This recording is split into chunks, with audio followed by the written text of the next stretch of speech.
Hello and welcome to In the Scarlet Chair with me, Mik Scarlet. And with me today I have, to make it a full set of Scarlet, the wonderful Marnie Scarlet. Yay! Now I thought I'd better point out firstly, we aren't related or married. No. Although it would make our monogram caramels much cheaper. It would do indeed. And the naming as well.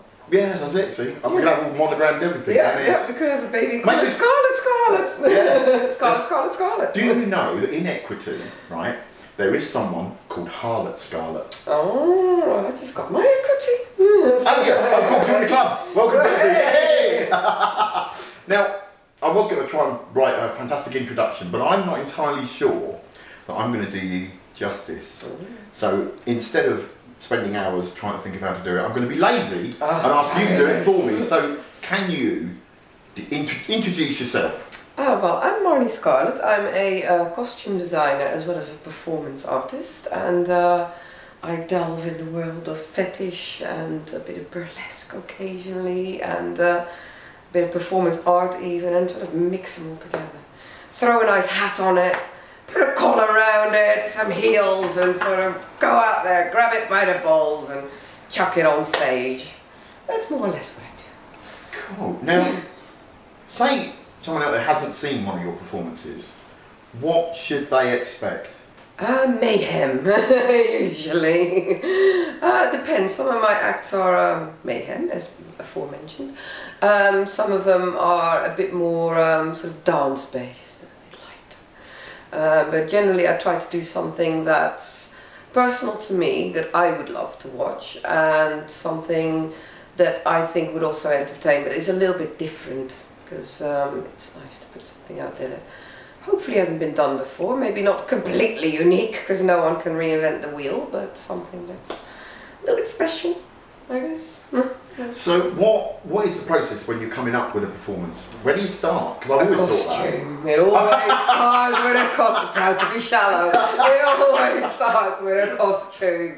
It's always starts with something that I've made or thought up and thought, what can this character do? What can this little persona that, you know, like I've made this Poison Ivy dress, and I think, well, what can Poison Ivy do? What does she do? She stings, so that's become a piercing act. Or then I've got several ones that have wings, so they fly, so they dance with big feather fans, you know, things like that. And you design all of your own costumes then? All my own costumes are designed by me. Occasionally I have little prong bits, accessories, and occasionally bits from compulsive behaviour.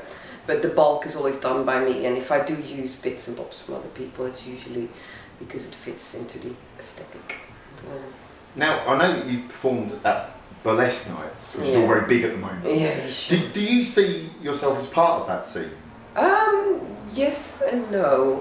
To a degree, yes, because burlesque is a very all-encompassing thing. When you go to a proper, well-produced, good burlesque night, and there's a lot of them out there, and all of them are good, and then there's a lot of good ones as well, then you'll find there's a wide variety. There's all sorts, circus acts, body acts, and it's not just striptease. I have got elements of burlesque, I've got elements of striptease, I've got big fans.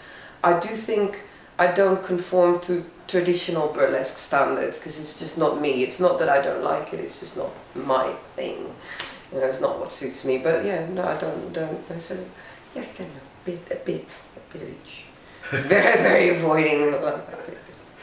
But how do you go down at those nights? You know, if everyone's there. Well, everybody loves it. Every time I go to one of these nights, I was at Volupte last week, and I was like, oh my god, it was a very traditional crowd, and I was sort of the little one that was hired to be the odd one out, so to say. And I was kind of terrified because I saw the crowd and I thought, oh my god, they're so not going to like what I do. And they absolutely loved it. And so far, I have not had a bad response at all. Nowhere. Not here, not up north, not down south, nowhere. Even the very, very traditional nights when I've really been very nervous and thought this is just, they're not here to see someone like me. They've absolutely loved it. And I've only got nothing but great compliments, so yeah. do you get very nervous before you go on stage? I do, yes, I do at times. I always think a bit of nerves is good. Too much is not good. You cock up, not enough and it's flat. But yeah, I do get nervous. How do you rehearse? Oh, in the flats. I was in the flat. I always wonder what the neighbours across the road think. I was doing something with a gas mask and a big sort of feather headdress the other day, and it's warm at the moment, so the windows need to be open, and it's like, I wonder what they're thinking today. But I think people in London just don't care. It's just like it's another nutter across the road. So you don't ever finish to look out the window and see a little row of faces? Kind of. No, disappointingly enough, no. So there you go, if you know where she lives, yeah, get your cameras out. Is there a day you rehearse specifically? No, all the time. Just go and see a show. yeah, calm down. Yeah. Now something I wonder is, do you think there's an element of feminism to what you do? Because you are kind of corrupting the burlesque idea, aren't you?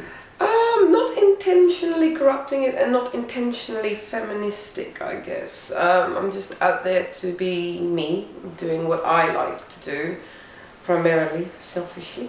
I'm not out to, you know, make a very strong feminist statement, although I don't mind if it does, affect people's views on things. It's good to get people thinking, and if it does get people thinking, it makes me feel good. And I have got certain pieces in my repertoire that I would like people to think about, like my Tin Soldier act, but that's not necessarily feminist, that's more sort of an anti-war thing, so it's nothing to do with gender. I tend to like to leave gender out of things. I don't think it's important to be a man. Yeah, as far as corrupting the burlesque scene, I just wanted to put me in there. I didn't necessarily have to be the burlesque scene. I was happy to go into the fetish scene. I just wanted to put something of me out there. I had so many ideas and stuff that I wanted to make happen. Just wanted any audience was good. I just wondered, do you see a big crossover between the fetish scene and the burlesque scene and all these? There's kind of quite a few different. It splintered, didn't it? Quite. Yeah, it did. In London, there is a big crossover. Not so much up north. There's a few clubs like Heresy and Heels that have a crossover. They're quite big up there, and they run quite a good event there that actually does manage to get them all together. But overall, I find that in London it's the only place where they do meet, like Torture Garden and stuff like that. But there is somewhat of a crossover, I guess. But the fetish crowd do want to see their rubber. And, but that said though, when I turn up in rubber at burlesque clubs, and every time I think, oh, it might be a bit much, they love it, so there's never a negative reaction, so very fortunate. No, you're just good. Yeah, that's it, damn right. You're good. Yeah, damn right. Now, I kind of see that you kind of carry on in that tradition of people like Lee Bowery, because you are an entire, your performance art all the while, aren't you really? I mean, I know you kind of from the clubs, I know you quite well, and you're always Marnie. Always me. Although, yeah. Do you feel like that? Do you feel when you're getting dressed up that you're putting on an act and? Well, if you get not necessarily putting on an act, but putting on clothes make you feel good. They're like, if you put certain makeup on, it makes you feel a little bit special, and like sometimes if you put a particular theme on, you kind of almost feel that you can be something today, even though without it I guess I am too, but it does help to dress. I love dressing up. I've always loved dressing up. My favourite thing when I was little was the dressing up box, and I remember my brother saying, when you're grown up you can't do that anymore. I was like, I'm never growing up. Never ever growing up. So is there an element of that? Is it kind of carrying on that childlike joy? Oh, absolutely. Child forever, man. Forever playful. You gotta laugh. Life's too short. Never grow up. So I did want to ask you, but really I ought to ask your man over there, but do you ever switch off? What's Marnie like when she's not, when she's at home and it's all quiet? And... There's no such thing. Unless I'm really tired and I'm asleep. Or if I'm eating chocolate, I'm quiet then. Hooray for Easter! Yeah, I know. Yeah, quiet time. I've got my secret stash over there in the kitchen. Right. What does the future hold? What are your plans? Running for mayor, Marnie the Mayor the musical, nationwide auditions. That would be fantastic. Yeah, I'm running for mayor in a few years' time, and once I'm mayor I shall sort of make a musical about it and hold those nationwide auditions to find the lead part to play me. So I think that'll be fabulous. Do you know what, that's so funny. I'm writing a thing for television at the moment about me, and I'm looking to find a young me, and I've met this really good looking guy in a wheelchair, and I'm thinking, would it be immodest to say, would you be interested in playing me in my 20s? That'd be brilliant. That'd be excellent. He doesn't look anything like me really, but he's got great cheekbones. So Oh, there you go. Wow. Brilliant, I think you should go for it. Right, lastly, I know that you're about to perform at Club Antichrist's big birthday party on June the 24th. Yay. Got to get the date in, folks. Yay. Right? Although after June the 24th, this will be completely obsolete, but hey, right? I'll cut it here.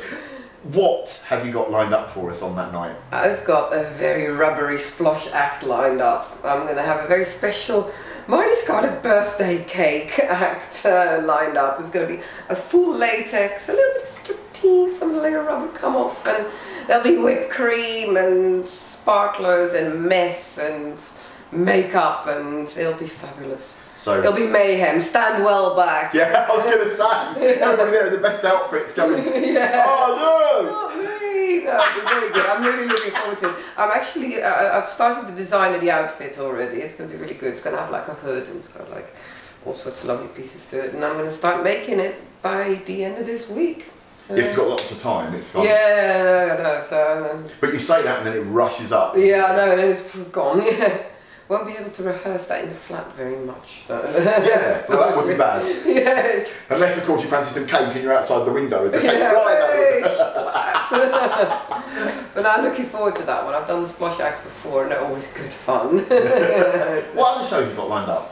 What other shows? I've got my first exhibition coming up, which will have one of my installation creations. I've made an inflatable latex structure for that.